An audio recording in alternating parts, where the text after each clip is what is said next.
এতদিন পর রূপা তুমি আলোকে চিনতে পেরেছো, এইটাই আমার কাছে যথেষ্ট যথেষ্ট। ওই আলোর জন্য আমার পুরো সংসারটা একেবারে ছাড়খাড় হয়ে শেষ হয়ে যাচ্ছিল। আর তুমি ওই আলোর জন্য তুমি আমার থেকে দিন দিন দূরে সরে যাচ্ছে। তুমি আমন, তোমরা সবাই আমার থেকে দূরে সরে যাচ্ছে। আর আমি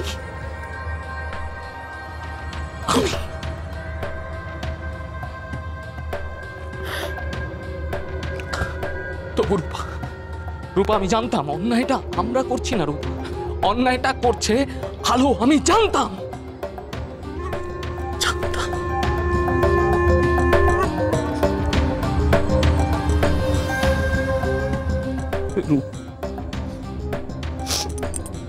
রূপা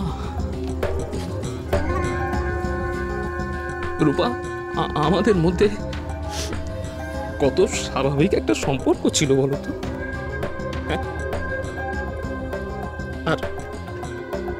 আর আজ দেখো,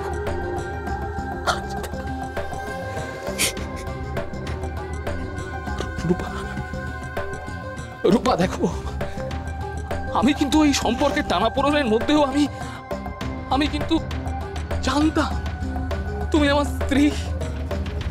আমি এটা ভুলতে পারিনি। দেখো অত কিছু ঘটে যাবার পরেও আমি কিন্তু আজও তোমাকে সেই নজরে দেখি, হ্যাঁ সেই নজরে দেখি। অথচ আলো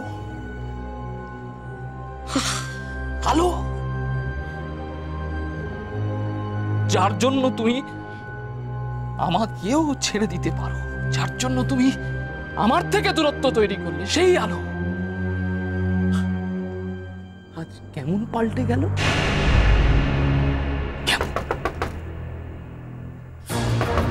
বিমান,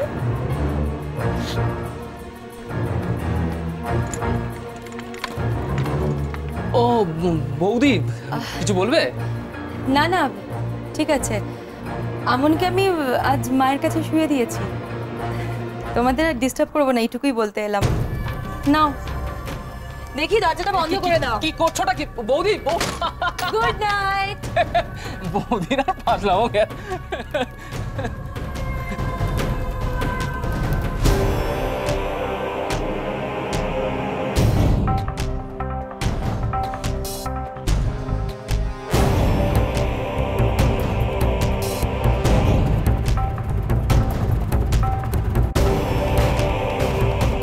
রূপা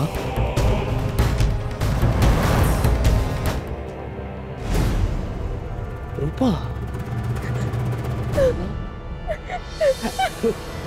রূপা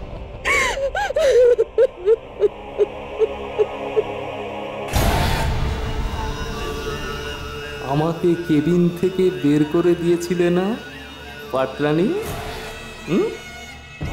এবার দেখো, তোমাকে শুধু লাহিড়ি বাড়ি থেকেই নয়, সকলের মন থেকে আমি মুছে দেব। একে একে সকলে তোমার বিরুদ্ধে চলে যাবে। আমি ক্ষমা করবেন, আপনার অনুমতি না নিয়ে আপনার বাড়িতে ঢুকে পড়েছি। কিছু না না, ইটস ওকে, আপনি বসুন না। হ্যাঁ, কি হয়েছে জানেন, মানে আমি আর খোকন কাল সারা রাত, বিশ্বাস করুন সারা রাত কলকাতার সব হাসপাতাল, নার্সিংহোমগুলো খুঁজে বেরিয়েছি, মর্গগুলো খুঁজে বেরিয়েছি। আজকে সকালেও আলোটাকে কোথাও খুঁজে পাচ্ছি না জানেন। আচ্ছা, আমার বোনটা কি হলো বলতে পারেন? হ্যাঁ দেখুন সুখেন বাবু, আমিও বিভিন্ন নার্সিংহোমে খুঁজেছি। আমি কালকে যে নার্সিংহোম থেকে আমাদের বিমানবাবু ফিরিয়ে দিলেন, আমি আর খোকন গিয়েছিলাম পরে ওখানে তো সিকিউরিটি ঢুকতেই দিল না, বললো আলো লাহিড়ী নামে নাকি কোনো পেশেন্টই ভর্তি নেই। আপনার মনে হয় যে বিমানবাবুরা নতুন করে কোনো খেলা খেলছে আলোর সঙ্গে? মনে হয় না কি জানেন তো,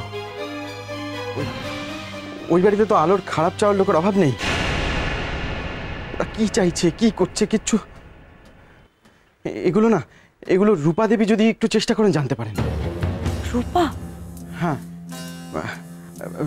শুনুন না, আপনি আমার একটা উপকার করবেন।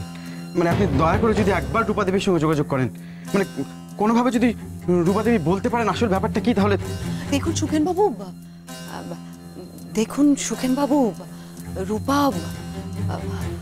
রূপা ঠিক কোনোভাবেই আপনাকে সাহায্য করতে পারবে না।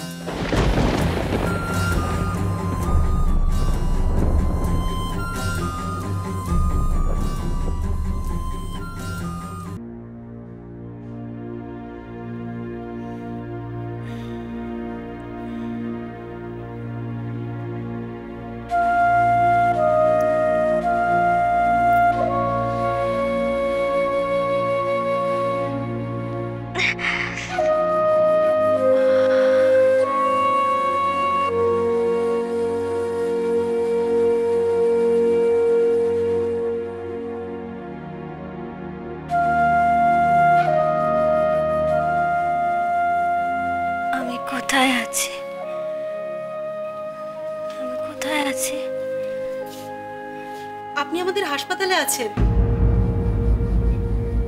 হাসপাতালে? একটা বড় অ্যাক্সিডেন্ট হয়েছিল আপনার, তারপরেই আপনাকে এখানে ভর্তি করানো হয়। আর কটা দিন আমার অফিসে আসা সম্ভব নয়। তার মধ্যে যা যা সই করানো সব।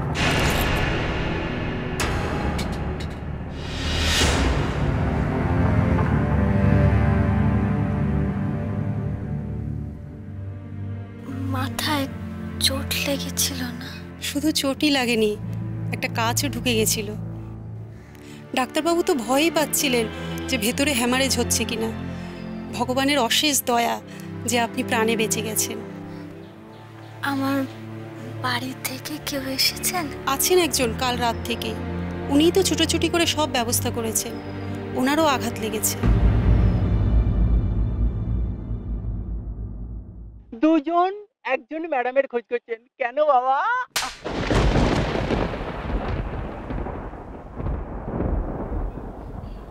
ওনাকে একটু ডেকে দেবেন? দেখছি, দাঁড়ান। উনি আছেন কিনা আমি ঠিক জানি না। কাল সারা রাত তো আপনার হাত ধরে আপনার পাশেই বসেছিলেন। ওনাকে দেখে মনে হচ্ছিল আপনার এই অবস্থা থেকে ওনার মনের মধ্যে ঝড় বয়ে গেছে। আপনার জ্ঞান ফিরেছে দেখলে উনি খুশি হবেন।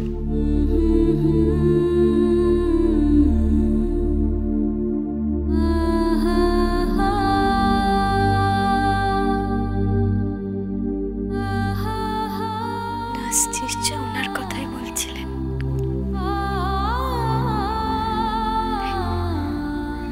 উনি আমাকে ভালোবাসেন। আমার এই অবস্থা থেকে উনি আমায় ক্ষমা না করে থাকতেই পারবেন না।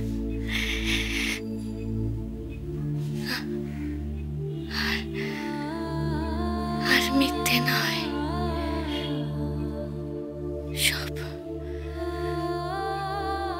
সব ওনাকে বলবো। তারপর উনি যা শাস্তি দেবেন আমি সেটা মাথা পেতে নেব।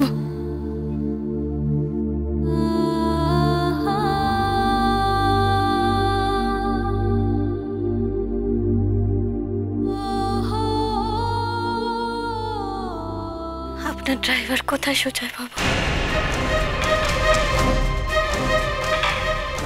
আপনার সেই ড্রাইভার কোথায় সুজয় বাবু? হ্যালো হ্যালো হ্যালো, তুমি শান্ত হও। এখন এভাবে তোমার। দয়া করে বলুন সুজয় বাবু, আপনার সামনে হাত জোড় করছে, আপনার সেই ড্রাইভারকে ডেকে দিন। আপনার সেই ড্রাইভারকে একটু ডেকে দিন না।